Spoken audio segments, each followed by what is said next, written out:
Hebu niache huko. Hivyo unafikiria wewe?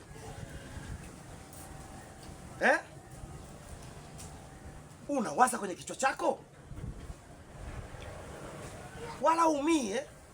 Yaani hapa ndani tumekaa. Nikirudi hapa nyumba kama ya mzimu. Haina kelele, haina hata fujo. Wala kupata mashtaka kwamba kimevunjika kikombe. Nimeshachoka kuitwa jina langu. Nahitaji kuitwa baba fulani. Alafu umekaa tu na relax, unakula, unakunywa, unaenda chooni, unarudi, au fikiri chochote yani. Niache! Mbavu.